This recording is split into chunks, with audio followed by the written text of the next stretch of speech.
Surgeon पण आहे बघा असं आहे, गणपती बाप्पा येताना आनंद घेऊन येतो, जातानाही आनंद देऊन जातो.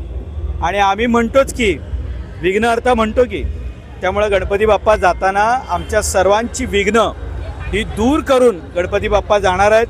आणि तुम्ही बघू शकता महाराष्ट्रामध्ये खूप चांगलं वातावरण आहे.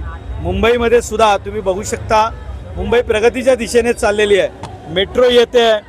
मी ज्या मागाठाणे मतदारसंघात उभा आहे, इथून टनेलचा रस्ता आता ठाण्याला जाणार आहे. काही दिवसांमध्ये कोस्टल रोड अंधेरीपर्यंत येईल, त्यानंतर चारकोपला येईल, तो थेट विरार आणि पालघरपर्यंत जाईल. त्यामुळे गणपती बाप्पा येताना खूप सर्व विकासाचं काम घेऊन आलेलं आहे. आणि जाताना जी काही अनेकांची दृष्ट लागलेली आहे, ज्यांची काही विघ्न आहे, जी रोज सकाळी 9 वाजता विघ्न टाकण्याचा प्रयत्न करतात, त्या सर्व विघ्नांना गणपती बाप्पा आपल्यासोबत घेऊन जाणार आहे. आणि जाता जाता या महाराष्ट्रामध्ये सर्वांना तो बुद्धी देऊन जाणार आहे. त्यामुळे गणपती बाप्पा आमचं हे 27वं वर्ष आहे. गेली 27 वर्ष आम्ही गणेश भक्तांचं स्वागत करतो. आणि जे काही मानाचे गणपती आहेत त्या सर्व मान्यवरांच्या अध्यक्षांचं या ठिकाणी स्वागत करतो. इथे आल्यानंतर तुम्ही बघू शकता, गणपती बाप्पा ज्या वेळेला इकडे येतील एक वेगळं वातावरण तुम्हाला दिसेल.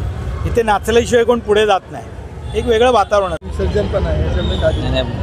बाबा 27 वर्षापासून हे प्रोग्राम घेत आहेत. जे कोणी येतं गणपती घेऊन त्यांना आम्ही नाचवतो, त्यांचं श्रीफळ देऊन सन्मान करतो. तेवढाच आनंद होतो आम्हाला आणि तेवढंच आम्हालाही बरं वाटतं.